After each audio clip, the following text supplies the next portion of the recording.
I know you did all that trouble. It's so good. Hello, hello. Come sit. Hi, how are you? Hi, Kara. How are you? Good. Are you gonna log in? You wanna log in too? Or? Oh, that's fine. Yeah, no, it's fine. Welcome, welcome. For those of you who can turn on your screen, it would be really ideal because it's not fun teaching to a blank screen, but I have Stephen Rosenbaum here today with me. This is the leasing, it's called Leasing 101, leasing class. And Stephen, if you haven't met Stephen before, Stephen's entire business is based on leasing. So I've asked him to come join me today because he probably has better on the boots ideas and suggestions than I have. And so we're gonna go ahead and get started. We have a lot of information to cover. We're gonna go quickly. And if you have any questions after the end of the class, feel free to shoot me an email at managingbroker@kw.com, and I'll let Stephen put in his email in the chat so you can reach out to him as well. Yeah, do you want to log on or? Sure. Okay, cool. I'm going to get my screen shared here so we can get going. First question. Oh, we got some more people joining us. That's great. First question, who's who's represented a tenant before? Anyone? I'm representing one as of now. Okay. First tenant. And I'm a dual career, so I'm at work now, so that's why I'm not going to have my screen on. Understood. Let me see. I'm just going to share my screen if I can figure out how to do that. Hi, BJ. Hi, can you hear me? Sure can. Sorry, just trying to get set up here. No problem. Me too. BJ, have you represented a tenant before? Recording in progress. So I have represented rental clients, but not actual like renting out a place. Like if somebody wants me to help them rent their place out, that I have not done. So that's where I have questions. Cool. So you've represented tenants, but not the landlord. Yes. Yeah. Great. That sounds like better English than I had. It's okay. As I was putting together this list, I was like, no, that would be tenant. No, that would be landlord. Yeah. And I had some actually some feelers of landlords wanting help, but you know, I didn't want to take it on without knowing what you were doing. What to do there, because obviously that's their life, you know. So right. I'm getting a little feedback. Are you on? I'm muted. I'm muted. I was muted. Mute on this too, on Zoom. Okay. That's okay. That's why we were hoping to use. We have a new piece of technology for our meetings, and we were going to try to. We're going to try to use it today. Here. Volume. There we go. We're going to try to use it today, and I didn't get here in time, so I was coming from the O'Hare office to do it. Stephen has been practicing with it though, so hopefully for the next meeting we'll get it going. So we have a lot to cover today. Has anyone represented a landlord before in the group? Okay, great. So we're gonna go through a lot of information fast. Stephen's we're gonna, hopefully people can hear you from my mic, so you won't have to, they can see you, but hopefully they can hear you from my mic. Should we test it? Yeah, test it. Testing. 1, 2, 3. Okay, perfect. Whew, we're gonna do this. It's gonna be great. So I gave you Stephen's intro. For those of you, I think I've had an interaction with most of you. I'm your managing broker, and this class is number one, first and foremost, I'm teaching because leasing is actually the easiest to do, the fastest real estate activity to get paid on, and also the most likely to get you sued and lose your license. So that's why we're having this class. It is, and I don't say that to scare you. Obviously, Stephen has built his business on leasing, and it absolutely is a great start for, or fill in for your business. My Chicago Resource, which is now One Corner, they are one of our biggest teams here. They actually built their business starting with leasing as well. So it's a great way to get started. Our market is approximately 64% leases. So when we talk about real estate transactions, 64% of them are actually leases in the city of Chicago. A very transient city, as you might imagine, being in the sort of middle of the country and being a large urban, metro area. So BJ already mentioned that he has some questions about the landlord side, so we can definitely cover that. Does anyone else on the screen here have just a question that they're hoping that gets answered in this class? Hey, Amber. All right, we're gonna get, anybody? Yeah, once you're done with the session, I just wanted to see if you can give like an example. You said you could possibly be sued. Just wanted to get some examples regarding that. Perfect. We're going to talk about that during the class today. So, all right. So we're going to spend just a couple of minutes talking about how you can get leasing clients. Stephen, do you have some expertise in getting tenants or landlords? Yes, I think first of all, you have to decide which direction you want to go. Do you want to work with tenants? Do you want to work with landlords? And there's pros and cons of both. As far as the landlords are concerned, it really is a case of networking. It's, if need be, walking the streets on every building that is a rented Placard. Yeah, and it's got the name of the management company or the name of the landlord right there. So it's not difficult, to find out who it is. And then it's a case of picking up the phone. Some of them will say outright, we don't deal with brokers. And some of them are just dying for you to take the problem off their hands. So it really is, it's a numbers game. So that's on the landlord side. When it comes to bigger properties, as you would expect, it's the same process, but it just takes longer. And with the big management companies, they have their own sales teams. So by definition, there's going to be some competition. Yeah. On the tenant side, the best way to connect with a tenant is to have a listing because the listing can then be posted and that then can be used as the interface between yourself and the tenant. And I want to talk a little bit later about being property-led as opposed to tenant-led.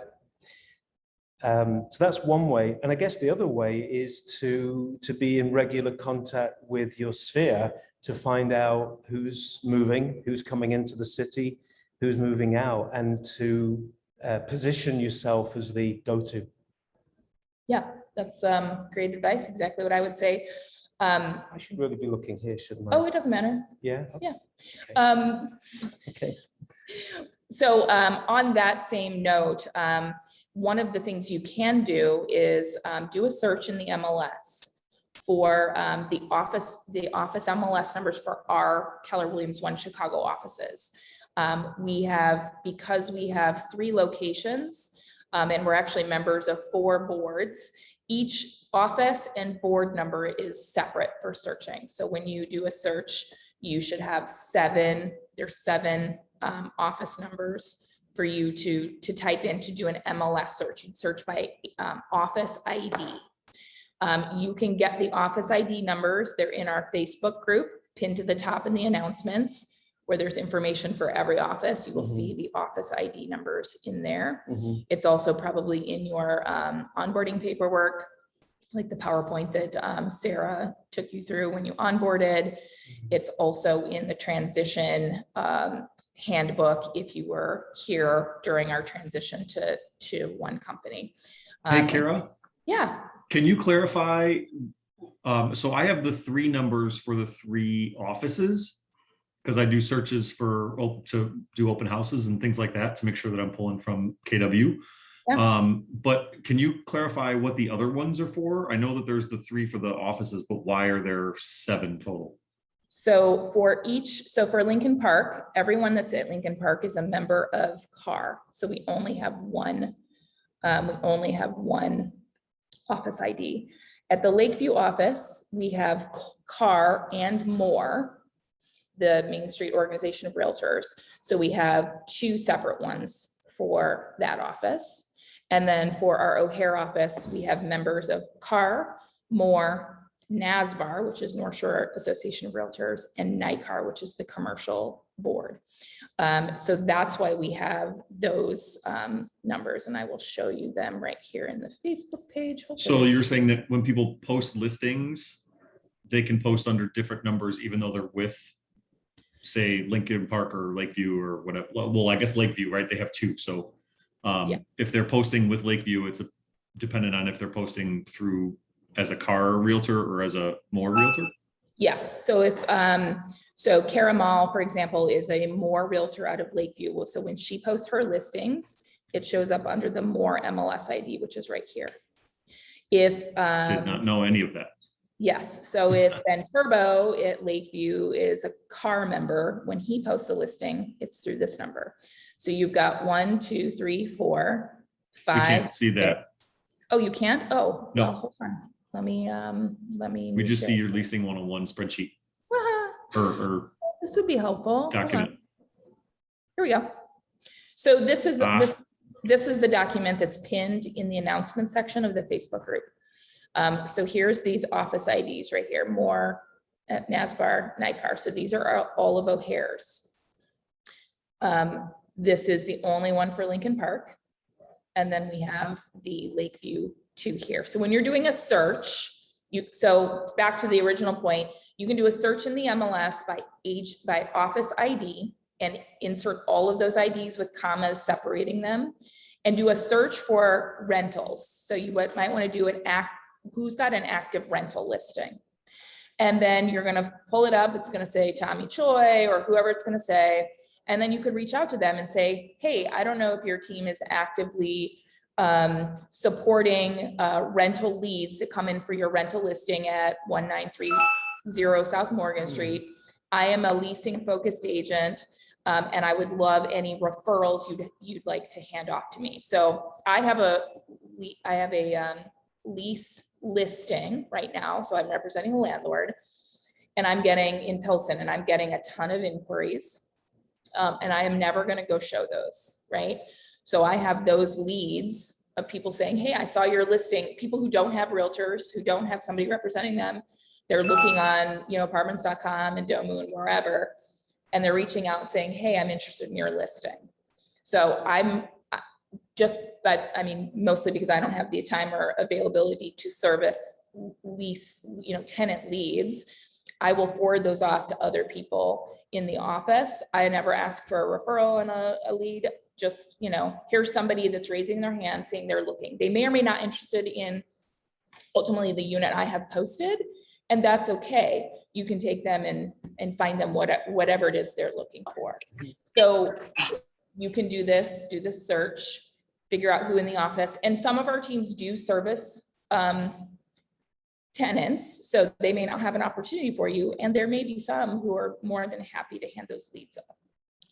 This is the same process you would do if you're looking for an open house in a specific neighborhood or price range or building or whatever. You can do a search of all of these office IDs, look through all of our active listings, and then call that agent and say, hi, I'm BJ Wagner. I'm an agent here at Keller Williams One Chicago. I see you have a listing in my neighborhood. I would love any opportunity to do an open house. Let me know, if you're looking. And it's a great way to build your name and your face with the other agents in our office who have opportunities to give. And then from there, you can do open houses and hopefully get leads, and the same on the tenant side. So, Kara, can I just add Mhm. one thing to that? I was very pleasantly surprised when I started to have these conversations with the sales brokers. Not one of them wanted a commission. mhm, What they all wanted was somebody who they could refer their client to and just know that they would be taken care of. That Yep. was the currency that they were bargaining with. They did not want a commission. They know how much time is involved and they know how little commission is involved. So there should be no pushback in that regard. And if there is, then you guys just push back a little harder. And there's also agents who will say, hey, I don't want to service this listing at all. I'll pay you X% of, I'll pay you some percentage if you handle all of the showings, if you handle everything. So Yeah. there are other opportunities there as well. Definitely.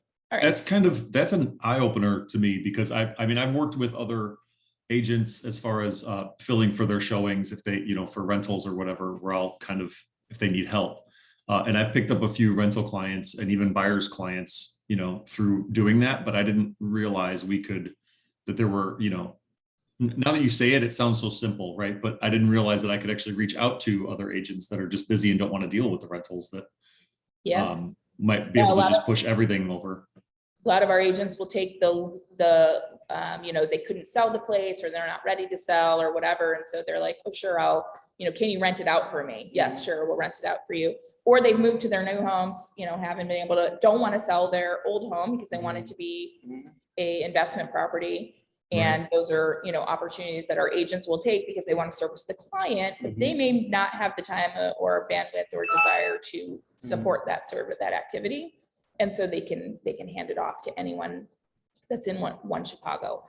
I do want to make a, kind of a big, bright, we do not do property management. Your errors and omissions insurance does not cover property management, and your license and your finances aren't, you're not able to do property management. So you'll get clients who say, hey, I'm buying this investment property, will you manage it? The answer is you can list it for rent, you can do that whole process, but you can't take a fee for handling the garbage removal or mowing the grass or paint or collecting rents or things like that. So if you ever get in one of those situations, there's things you can do and things you can't do. Just reach out to me and I'm happy to walk you through what you can and can't do. But we can refer the client to a management company. You or a absolutely- company that yes. specializes in management. You absolutely Yeah. can refer them to a management company and we can help you with that depending on the type of property it is. Okay, so we're going to go down through a quick process of working with a tenant. I think it's the easiest, least complex part versus working with a landlord. That goes back to Stephen's conversation of, there's pros and cons to working with tenants, pros and cons to working with landlords. For tenant, the process on the tenant is, so you have a candidate in front of you, however they got to you. You want to make sure that you're providing some sort of notice of agency, right? From the beginning, you need to let them know how you are going to represent them or not. And there's 3 types of agency. You can be a tenant representative, so you can have a tenant agency agreement. This typically involves writing in a contract a commission that you're going to be owed for them working with you. It's the same as a buyer agency agreement. In fact, you can use the buyer agency agreement. It can just be for a tenant instead of a buyer. That's probably the least used document, wouldn't you say, Stephen? It's Yeah. the least used document. Then you have the non-exclusive agency. It means that they can work with you, they can work with anybody else.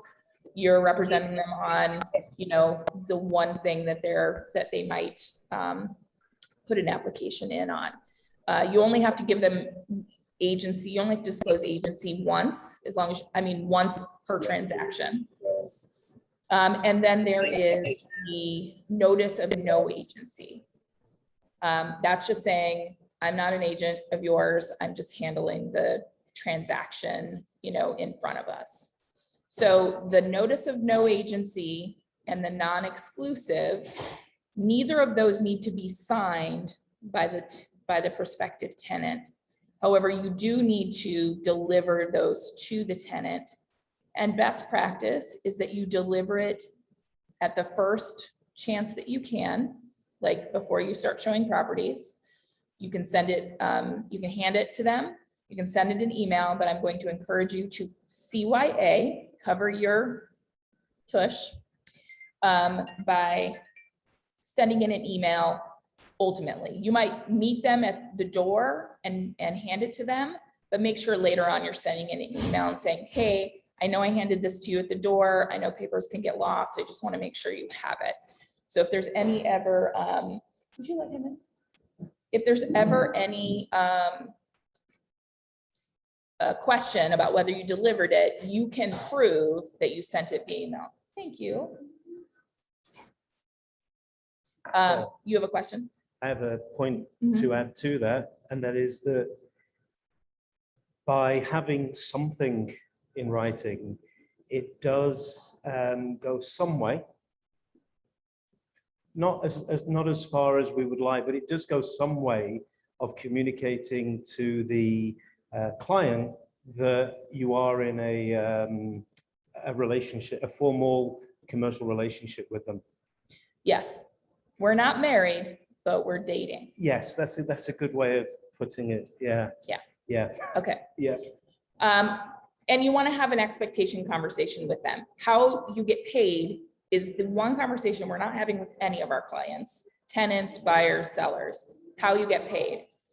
Hi, Mr. Tenant, this is how this is going to work. If you're looking at properties that I'm sending you, online, I will get paid by that landlord.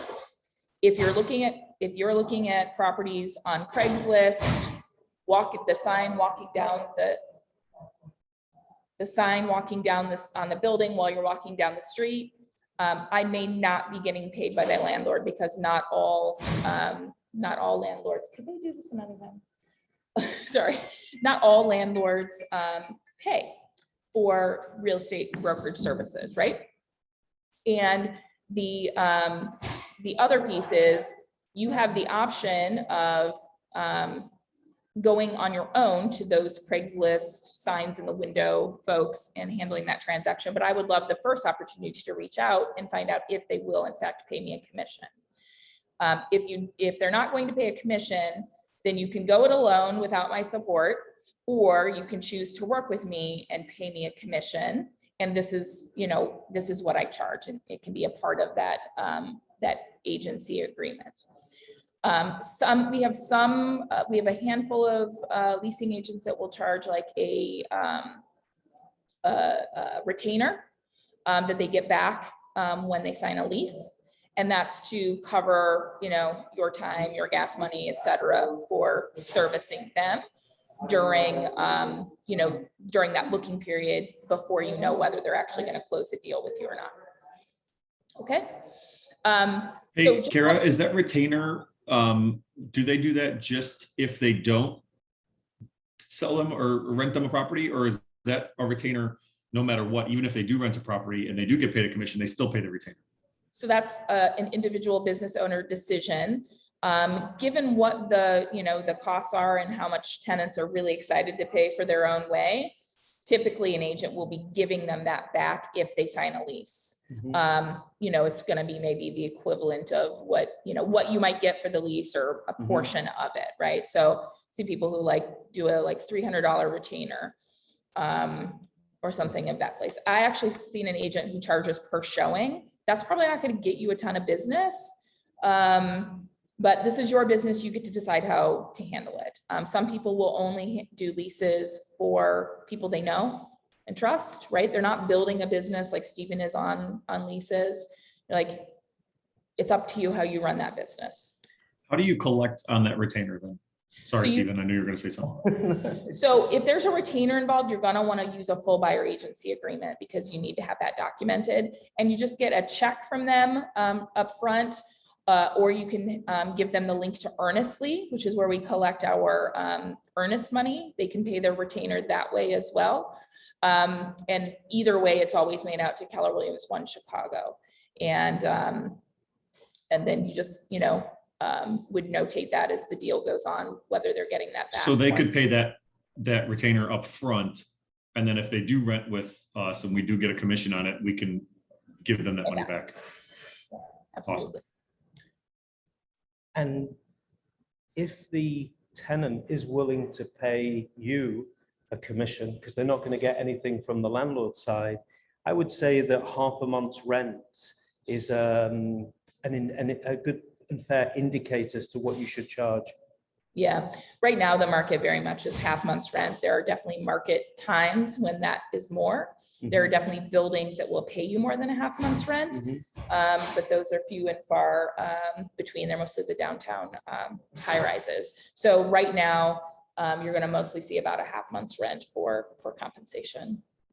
Okay, what should they do if they find a place they want to see? They should call you first. You need to cover this with them. They have no idea the process. So, hey, if you're walking down the street, you see a sign in the yard, it's a place you want to see, do not call the phone number on it. Call me first. And then again, if I haven't sent it to you, this is one of the situations where they may or may not be paying. The best clients to work with are out of town people who are coming in because they don't generally have the time to walk around all the neighborhoods and call all of the local landlords. And then setting up what they're going to need up front for a smooth process. Once you start looking, rentals can go quickly. Kind of no matter what time of the year, they're priced right. So you want to make sure they have all their documentation up front. I put together a list. I don't know if it's inclusive. Steven's going to tell me. But pay stubs, if they don't have a pay stub because it's a new job, their offer letter that shows their compensation. And then the most recent tax returns can sometimes be okay as well. Bank statements ever asked for? Yeah. Okay, so sometimes bank statements. Bank statements, if their income is coming from an unconventional source, like a pension. Yeah, I had one recently where it was, they had their own company.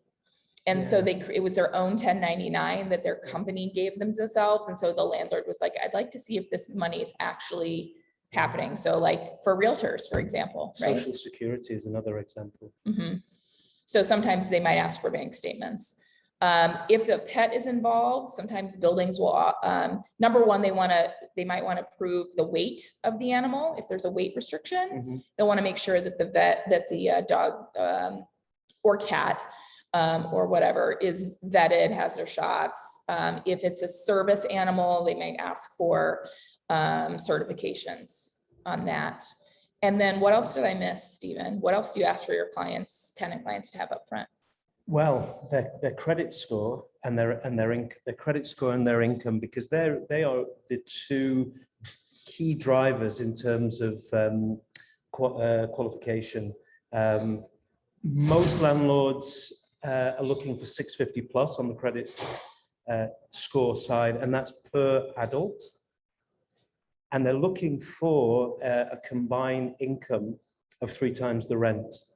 There's two benchmarks, and people know this, so don't be frightened to ask them. Most people are very comfortable with having that conversation. And if they're not, then I would say that there's a pink flag that goes up, yeah, and you talk them through it. And if they're still not comfortable, then I would say it's a red flag. Good enough. Do you ask to see their free credit report? No. Or how do you do that? You No, just ask you for just ask them, because when they then complete the application, it's at that point that it's going to come up. Do you ask them about evictions? No, but that will also come up in the application, Yeah. as will any criminal activity. Yeah, it doesn't hurt to ask about evictions. Have they had any evictions in the past? Because that's a surefire. That's one of those things where you can't just go show them 100 places and let them pick. You're going to have to find just the right landlords who are willing to accept them. Yes, Yeah. there was something else. Oh, one other thing, if it's, as it often is, if it's a student, Mhm. the landlord won't just accept an offer letter from their, their new employer. So you then get into the realms of co-signers. It's definitely worth having that conversation at this stage, along the lines of, if we're not able to secure the property with your information alone, is there somebody that you can nominate as a co-signer? So you'll get better at this, right? Like they're a college student, maybe their income isn't quite as high as it needs to be, maybe their credit score isn't as high. Then it's a matter of, will this landlord accept a co-signer? The landlords do not have to accept a co-signer, and it's always good to ask. And then whether that, typically the co-signer is going to have to meet the same requirements that the renter would have to make, right? Or even higher. Or even higher, yeah. So it's not like, well, the tenant makes, 2 times the rent, and the co-signer, makes 1 times the rent. It may need to be like, hey, you have your own bills to pay, plus you're going to be on the hook for this. So we want to make sure the income is going to support it. Mm-hmm. All right. So in talking about tenants, tours, you've had hopefully the conversation about, what you're going to show them, what you're going to send them. When you do tours, Stephen, how are you doing? What's your best practice for scheduling showings? Okay, so first question is, do they actually want to physically see it, or do they want to be shown it via FaceTime, WhatsApp, etc.? In this, I was going to say post-pandemic period, but it's not. In this pandemic period, both landlords and tenants are happy to look via video. If they're in Chicago, it's likely that if they are serious about what they've seen, they will want to take a look at it. If they're not, then they don't have the luxury of that, in which case they have to make a decision on the back of, the virtual tour that they've had. So that, I would say that's the first thing. The second thing is to find out what the access details are. In some cases, it's vacant. There's a lockbox, so you've got a lot of flexibility there. But in some cases, it's occupied, and the tenant needs at least 48 hours notice. So again, it's a little bit more problematic in trying to schedule the tour. Are you scheduling, when you go out with a tenant, are you seeing, 1 at a time here and there? Are you trying to schedule 3 or 4 at a time? Or is it a mix? So this is one of these, 6 of one and half a dozen of the other situations.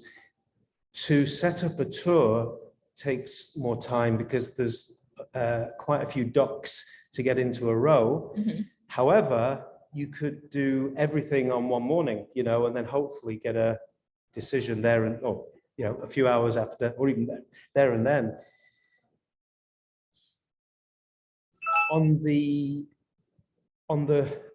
piecemeal side, in other words, just doing 1 unit at a time, at least you get the opportunity to qualify, you get the opportunity to qualify the opportunity by meeting the tenants once, and then, you can then sort of take it from there. The point I'm making is that if it's clear that they are not going to qualify out, then at least you've only invested that hour or so, and the time, because it isn't just that hour or so, it is the time in the background where you are negotiating with the management company. So I'll tell you how I do it. And I haven't really serviced tenants, and I do one once in a while, but I'm like, here are the 5 places. We're going to see these, and you're going to pick one. Yeah, I mean, if you've got that relationship, then it definitely pays to do a tour. That's the only relationship I have with them. Well, then that's just the way to save to your do time, it. right? So, but I think the point of this is that a tenant could waste bazillions of hours of your Yeah, time. So yeah. you do need to have some structure around what that's going to look like for you. And I think it's actually not a bad idea to be like, hey, let's go out and see a place. And you can kind of gauge, did they show up? Did they show up on time? Are they serious? Yeah, Because if you definitely. spent an hour putting together a tour of 8 properties and they don't show up, you've wasted, you know, a lot of people's time. So pre-qualifying them is a good idea. And I would aim for 3. I think if you understood their requirements sufficiently, you could give them a spread of 3 and they could choose from 1. Yeah. And it depends on time of year too, right? In May, June, you know, it's like they're going like hotcakes. So Yeah. it's like, these are your options. They will not be here tomorrow. Yes. And sometimes by the time you put it in the application, that they're already gone. So it's good to be like, what are here's the 3, tell me what order you like them in, first, second, and third. So we have a backup. Great. Applications, you will run into the process for your tenant is going to highly depend on the professionalism and style of the listing agent. So I've gotten everything from, yeah, just send me any application, you know, send me an application, you know, have your tenant fill out an application and send it to me without giving you like, this is the requirements. Some may want you to do an electronic application, which will generally be proprietary, something that they're going to send you or send your tenant. It is okay to give them your tenant's, you know, contact information at that point once you've established that you are their agent, because a lot of the communication will be from listing agent to tenant, and you'll get kept in the loop.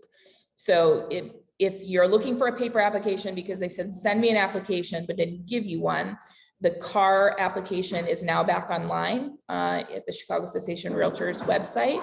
That's a very easy kind of good one to do. It's compliant. So that would be the first source. It is also it should be in DocuSign as well. So you can find it there. If it's electronic, again, it's going to depend on that particular listing agent's, you know, service that they use. Typically we're going to talk about fees as we get further in here. The tenant is going to have to pay an application fee. In addition to the application, once you get, you know, to approval, there's likely going to be additional paperwork besides the lease. If especially if it's a high rise, you're going to have maybe paperwork for move in, move out, rules and regulations. I'd always ask the listing agent for the rules and regs to make sure, because I'll tell you, 70% of the agents didn't look at the rules and regs when they threw the listing up on the website or up on the MLS. And there may be rules in there that apply to your tenant that they're not able to uphold. Like I've actually had, you know, they're like, oh yeah, you can have pets. And then you read the rules and regs and it's like, oh no, you can't have pets, or you know, or there's a weight limit or something that the agent didn't fact check. So I'm always trying to get the rules and regs and getting those to the tenant so that they can review them and decide, you know, if that's the right decision. This all happens in a really short amount of time though, y'all. Really short amount of time. Process. So we're gonna kind of move on. We'll talk about fees and paperwork for the tenant once they find a place and apply as we get down further in the class. But I want to kind of switch gears and go to the landlord side. So when you're working with a landlord, you need to have a listing appointment. So a listing agreement, it's going to be a lease listing agreement with the landlord, including disclosures. So on the buy-sell side, you have the normal disclosures like lead-based paint and radon. There's not a property condition report in this case because they're not transferring the property. However, lead-based paint and radon are still required. Radon is required if the property is up to the second floor. So basement, first floor, second floor. Third floor and above does not require a radon disclosure. However, you will find sometimes agents just throw it in there because they send the same package to everyone. And then on the lead-based paint for buildings built before 1978, oftentimes I will throw it in. even for buildings built in the 80s, because, you know, somebody was keeping some paint in the basement for a couple of years and you're just dotting your I's and crossing your T's. So you're gonna need your landlord to complete that information. Ideally, you're gonna get utility accounts. I wrote this class like earlier today, so I'm just adding in the things that we forgot. If you can get utility accounts from the landlord, oftentimes, of course, the tenants are paying for utilities in a number of places. Even when the tenant is paying utilities, oftentimes the landlord has like a landlord account so that the utilities aren't completely shut off between tenants. If you can get those accounts, it makes it easier to get the heating cost disclosure. If you're listing a rental property in the city of Chicago, you need a heat disclosure also, okay? And there's a couple ways to do that. The easiest cheap method is to draft an MLS listing for a sale and put in the utility numbers there's a box for utility numbers just to create a draft, and it will actually run a heating cost disclosure for you. And you just obviously never post that listing because it's a sale, but you do have to go into a sale draft to put that together. The other way is to submit a request. The heat disclosure documents are on the city's website. You can probably find them on the utilities website as well. But that takes time. So you want to do that super duper quick, as fast as you can, because a lot of times that heat disclosure won't come until like weeks after you've rented it, and yet it's required. And if you get a kickback from compliance, this is why the heat cost disclosure is just a required document, and there's not a really good, easy process to get one if the landlord doesn't have those utility amounts.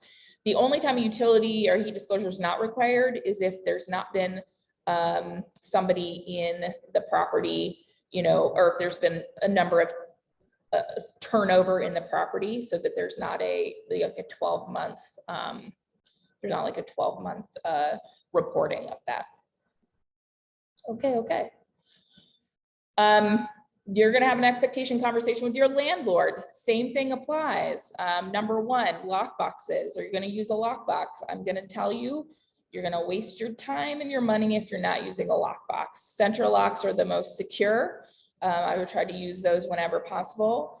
It is worth, I think it's $100 a year for the membership, for the account. That also allows you to access other people's central lock boxes without having to request one-day codes. The lock boxes themselves are, I don't know, they're like $100, $150 a piece. But you could get away with 0 to 1 if you're not representing, you know, sellers or landlords often, or you're representing entirely in like high-rise buildings where lock boxes aren't allowed. You know, you can get away with, you know, 0 to 1 of those lock boxes, but the membership alone is worth it. You don't have to buy a lock box. Showing time, I would highly recommend you use showing time. It is a free service in the MLS. If you're putting a listing of any kind in the MLS, learn how to use showing time. There are showing time classes that are free to take through MRED. This can save you so much time. It allows your landlord, if you choose, for them to see, and also tenants for that matter, if there's tenants in place, to see and approve the showings, and it shows that you are doing your job, right? And it's going to save you time calling people back or responding to emails or texts by utilizing showing time. If you don't know what it is, take the class. And then again, you're going to talk to them about how you get paid. So we're going to go with, say you're charging them a half month's rent for yourself and a half month's rent for the co-op tenant agent. Now, if you get an unrepresented tenant, great, you get to keep the whole month's worth of compensation. How does this get paid? This is one of the biggest questions. I'll have people like, yeah, we signed a lease, whatever, but now I can't get the landlord to pay me. Well, yeah, there's no incentive for them to pay you. And your broker, that's me, is going to have to sue them to get paid. And I'm not probably going to sue them for a $1,600 commission. So what you want to tell upfront is that the first month's rent the tenant will pay is actually the fee for the brokerage. So if you're charging them 1 month's rent, that tenant, when they write their check for their first month's rent, gets made out to Keller Williams One Chicago, and that will be the compensation for you and or your co-broker. So just explain to your landlord up front that that's how the payment how the payment works. They don't pay you until you rent it, and they're paying you through that first month's rent. So that takes them, the landlord, out of the line of, a payment. So you're not having to hunt it down. Does that make sense? Any questions on that? Any questions on any of that so far? All right. We'll talk a little bit more about fees and payments as we get to the end here. Eric, can you share this Yeah. document once we're done? Absolutely. Thank you so much. I will absolutely do that. Communication so this is, again, we're talking about talking expectations with your landlord. Communication with you and with potential candidates. So if they put a sign in the yard or you put a sign in the yard, they might get people to knock at the door, right? And if it's owner occupied or whatever, they might figure out how to Google the owner. I call the owner and say, hey, I saw your listing online. I want to rent it, or I want to come see it. You need to explain that might happen, and that your landlord should give them your contact info. They should not be talking to the tenant because landlords don't understand fair housing. They don't understand, all of the other stuff that goes in with putting this together, and you don't want them to say something that they shouldn't. So you just want to be like, hey, if you ever, someone knocks at your door, gives you a call about the property, just give them my contact info. Fair housing. So I've had landlords in the past who are like, great, I want to meet the tenant before I sign off on the lease, or I want to know something about the tenant, or I want to look, I want to Google them on this or that or the other. We have to be very, very careful about fair housing. I mean, just like people who know me, my landlords, I'm like, no, you don't get to meet them. They're like, well, if they have a pet, I want to meet the pet. No, sorry. Like, you don't get to do that, because if the minute you decide to decline them because of the pet for probably no obvious reason, right? This, this tenant can claim that maybe there was a fair housing violation. So this is very much a business. And I know it's hard for our landlords, especially when it's a home that they have a lot of time in. Maybe they live there, maybe they raise their kids there, whatever. This is a business transaction, and we're going to let the background check, the credit score, the income do our talking for us. If you have a landlord that is asking information about a tenant that you think could be a fair housing violation, you have to just let them know, no, we can't do that. So you can't, you can't deny people based on source of income. So this is Section 8 a lot of times, or we'll hear like an Uber driver or 1099, that's you, realtors. Well, they're 1099. So I don't know if it's it's not a salary job. I don't know how much, what if they don't do any sales, or what if they don't do any driving? You can't deny them on source of income. If they have a Section 8 voucher, and the question is, do you take Section 8 voucher? Does your landlord take Section 8 voucher? The answer is yes, always. You're not going to go ask your landlord if they take it. The answer is yes. Now, there's a whole bunch of steps that happen after that may or may not preclude this tenant from moving in, including the quality of the rental housing unit. But that's the answer is yes, we do. Your landlord does take them. They still have to qualify, but you can't deny them based on, maybe you can just pop that open. I'm sorry, Suzanne. But I'm sorry, I lost my train of thought. Our door is not working here, and everybody keeps like, sorry about that, Tony. I don't know what we did. You can't discriminate with source of income. Familial status. right? I get a lot, well, I don't want 2 college students, or can I get a nice married couple? Or, or are these 2 people moving in married? Or, those are questions you cannot ask, you should not ask, and it doesn't matter. They can't deny 2 college roommates, because that would potentially be a familial status violation at a minimum. So, yes, I get our landlords want, they want to rent to people who are not going to, ruin their investment. And we're going to let, the proof is in the pudding of the background check. Okay. If you're in a situation where the landlord says, absolutely not, I'm not going to rent to insert protected class, then you need to separate ways and with that client and cancel the contract. I can help you with that. We do have a cancellation letter if we need to. Oh, can you read the questions? Sure. Have to be. Okay. Is the credit check a soft pull? So the credit check is basically a soft pull. I would say if somebody's looking for, it's going to be just like a mortgage pull.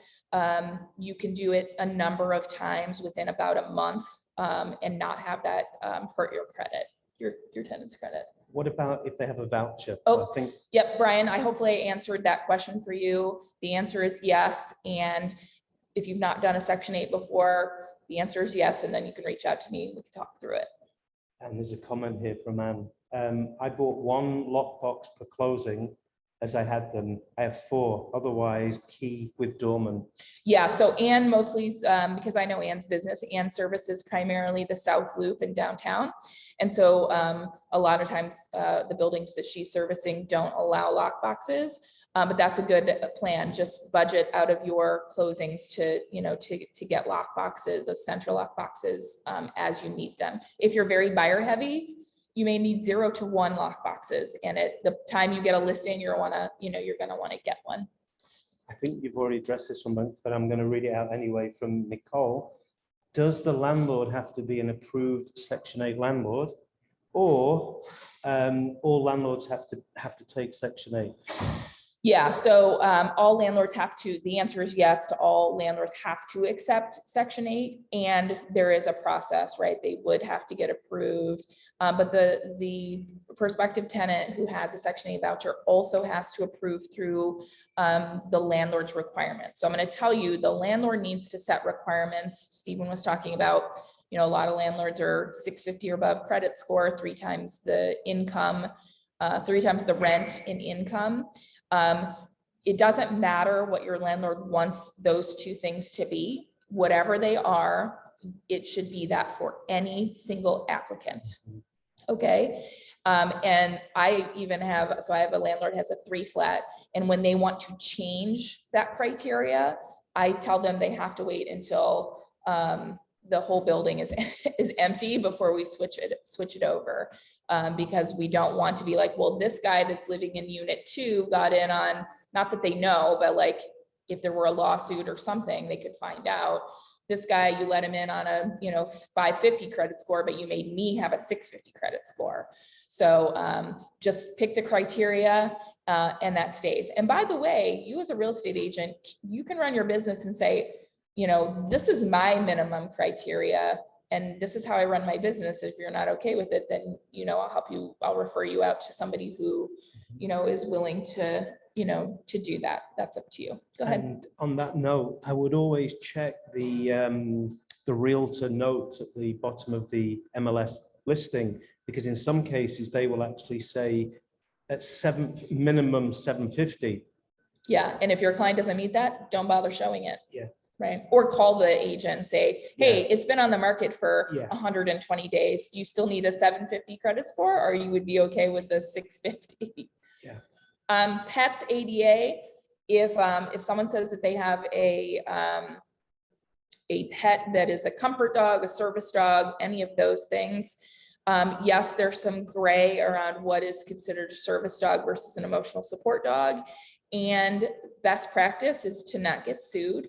And to allow those service support animals. You can require documentation, but it's very easy to get that documentation. I wouldn't, if they're going to be in business, they're probably going to end up at some point with a service or support animal in the property, and they just need to get okay with it. They're just going to have to get okay with it.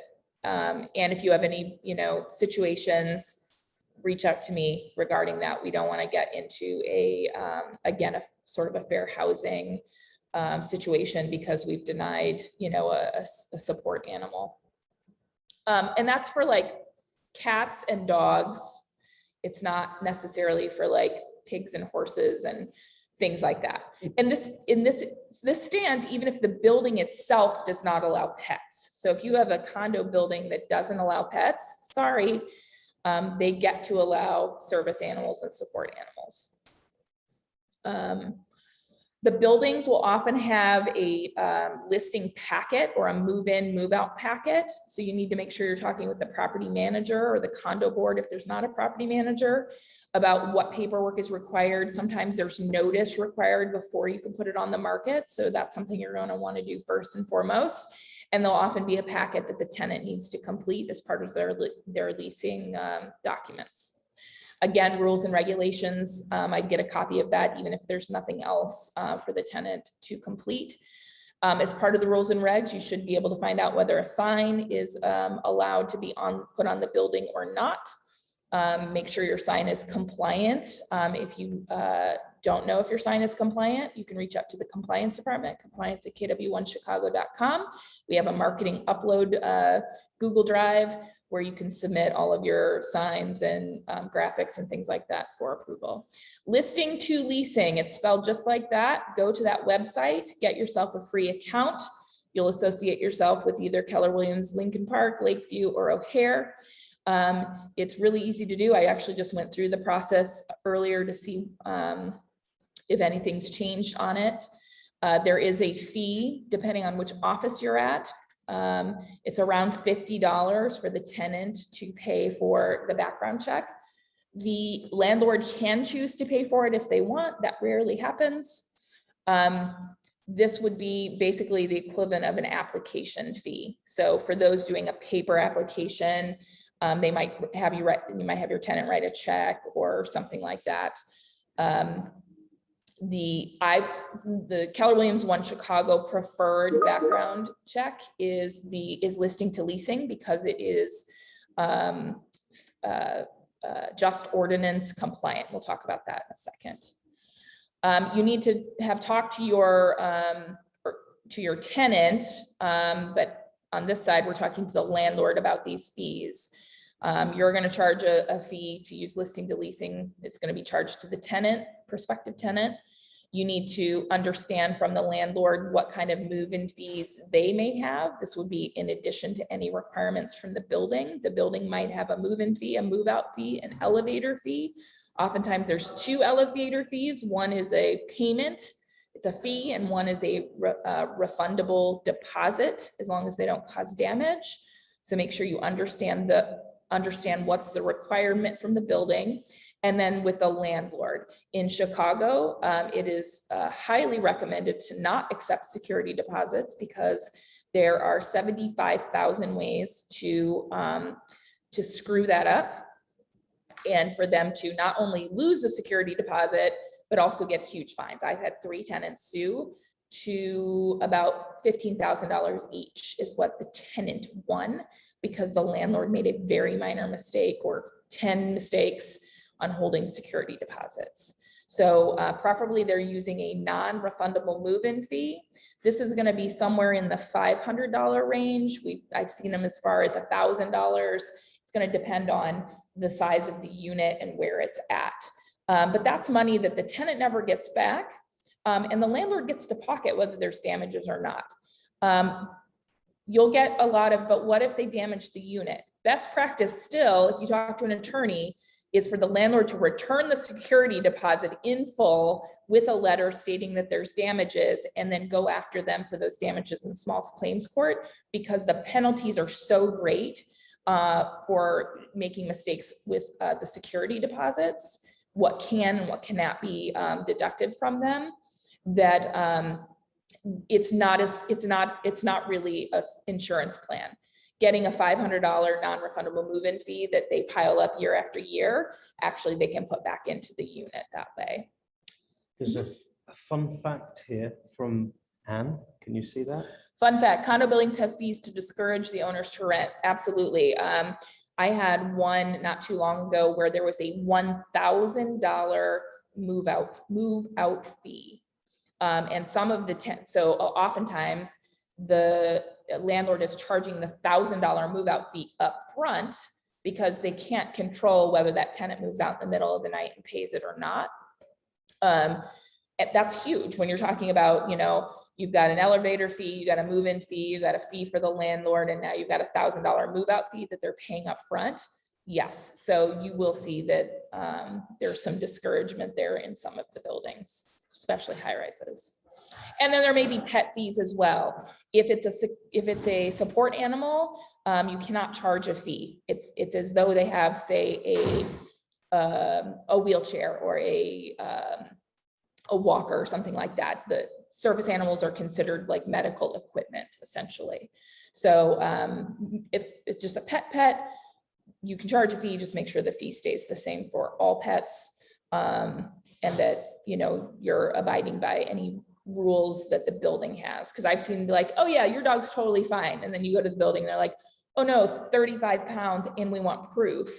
And you're like, well, the dog is 45 pounds. It's probably not going to fly. Make sure you're using the most current lease. Right now it would be 2021. The Association of Realtors will come out with a 2022 lease at the end of the year. If you've saved this lease to somewhere in your computer or your own DocuSign, make sure next year you switch over to the new lease. The compliance department will kick the leases back when they're incorrect leases, because that can cost your landlord money if you're using the wrong lease, which in turn will cause you to lose money because they will sue you and they will sue me.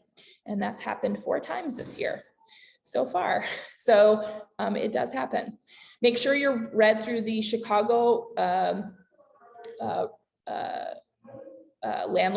real estate landlord tenant ordinance, residential landlord tenant ordinance. This is the rules for the city of Chicago that your landlord must abide by, and you as a representative must understand them and be able to guide them. If it is a lease in Cook County, but not the city of Chicago, there is a there's a Cook County ordinance as well. It's very similar. Make sure you read that. If you're doing a lease out in the burbs, making sure you're using the suburban lease because it's not as strict. And there are different communities have different leases. So Evanston and Oak Park have specific leases that you should use with them. And if you're not sure what to use, you can reach out to me and we'll make sure you get the right document. The just housing ordinance. So we've talked about income and credit. Now, and evictions. Evictions are not criminal, those are civil. So you can look at evictions in the initial income and credit search. And this is why we use listing to leasing, because listing to leasing is compliant for just housing. Just housing is an initiative and an ordinance now put forward to ensure that former convicted criminals, and I use that term, that sounds like a really scary term, but that could be a very minor offense all the way up to something, very major, are not being unduly discriminated against in housing. So one of the hardest things when a crime has been committed is for that person to reestablish and get back into society and become, a functioning, citizen, is the lack of the ability to get housing. So the just housing ordinance, what it does is you need to approve, your landlord needs to approve a candidate for a rental based on income credit. They can look at landlord references. They can look at, they can have their income, you can check with their employer, all of those things. You can look at evictions. If all of those are good, and you would approve them based on that information. You give them an approval. So you can say, I have a, we're approving your client, if you're talking with another agent, if you're talking with the tenant, we're approving you based on income and credit. And now if you'd like to still move forward, we're going to go through we'll run the background check. The background is criminal, the criminal background check. So Listing to Leasing does this in 2 separate stages. So they'll run all of the initial income credit reports and give a recommendation to the landlord. Once there's an approval, and I would do that. If you give it in verbally on the phone or whatever, that's great, but make sure you follow up with an email. CYA, make sure you can prove everything you're doing. We're giving your tenant or your candidate, your client, an approval based on income and credit. Now we're gonna run the background check. Then you'll go click the button to run the background check. Anything that's more than 3 years old, criminally speaking, cannot be used to discriminate against the potential candidate. If there's something criminal in their record in the most recent 3 years that would, and there's certainly plenty of things that can show up that a landlord doesn't care about, right? Someone got pulled over for a little itty bitty bout of, in the old days, weed, right? Something that somebody may not really care about. And if there's something in there though, that the landlord says, hey, I don't want to approve this tenant based on this, then you need to come talk to me, because there's a process. The process is you have to go back to that tenant and give them an opportunity to explain and figure out if there's some way that you can come to agreement to approve them for that unit. So, but if this is all very new, so if you get to that point, make sure you reach out to me so that I can walk you through whether it's something you actually can deny them for and that you followed the process.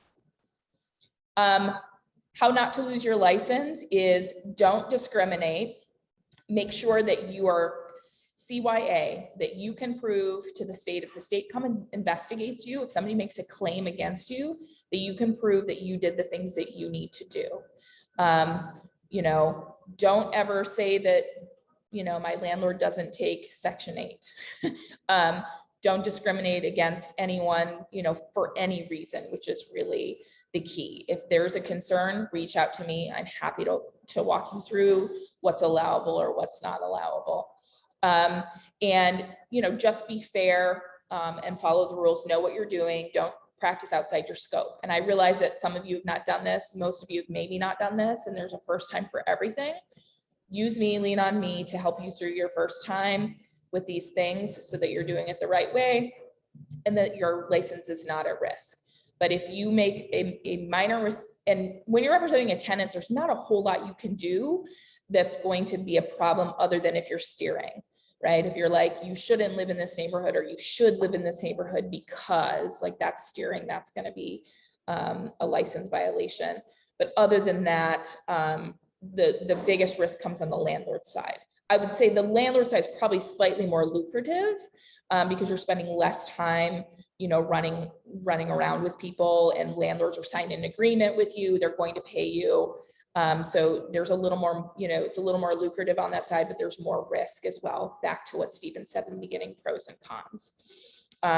You just have to remember that you literally represent this landlord. And if you make a misstep, especially with the fair housing or the tenant landlord ordinance, the landlord's going to get in trouble ultimately, but they're going to come back, and file an ethics complaint or they're going to sue you, which means suing me as well. I don't really love getting subpoenaed, and I have. So when I make a point about something, it's for a reason, not just because I want to make you follow rules for no reason. So again, nothing to be scared about. Just be honest, be forthright. Know what you're doing, read the documents, and reach out to me if you're not sure. I'm happy to help you. Stephen, you have anything to add? Yes, 3 things. One, Brian's asking about DuPage County lease. Is there one specifically for DuPage? I think that you can use the suburban lease. It's the Main Street Organization of Realtors lease. I know there's a Will County lease that's different, but I think the DuPage one is the, you can use the Main Street Organization of Realtors one. It should be in DocuSign. So two things. One, feel free to talk to me as well. More on the day-to-day practical side. I think Kara is far better qualified to handle the legal stuff. And the other thing I wanted to say as a parting shot is that there is a very, very close relationship between renters and buyers. Yeah. So always have your antennae up, because a lot of these people either maybe buying, they could even be buying now, and as an alternative to a rental, or they're going to be buying in a year, 2 years, or they know people who are looking to buy. So the point I'm making is that whilst you're going about your rentals activity, be conscious of the sales opportunity. Yeah. All right, we're 10 minutes, 12 minutes over on class, so we're gonna leave it at that. If you guys want to follow up to this class, let me know. We could do a lease 102. But if you have any questions from today, feel free to shoot me an email or jump on my managing broker calls, which are typically 11:30 to 12 every day. On Wednesdays, team meeting week and ALC meeting week, they are a little bit earlier or later, so check the calendar on Wednesdays. We can always pop onto those as well. And Kara, yeah, Jesse. real quick, are these recorded? Like, are they uploaded anywhere where we can like look back at it? Yeah, this one is being recorded, so you can upload. We'll upload this one for you. It'll be on the YouTube page, which you can access either through the announcements in the Facebook page or by just going to our website, KW. It's KWONE-Chicago.com. KW1Chicago.com. Yeah. Okay, thank you. Yeah. Thanks, guys. Appreciate your time. Have a great one. Bye. Hey, Kara, real quick, how are you gonna share the document? I will, I'm just gonna post it up on the Facebook page. Awesome. Does that work? Yeah, that's fine. Thank you. Okay, cool. Bye.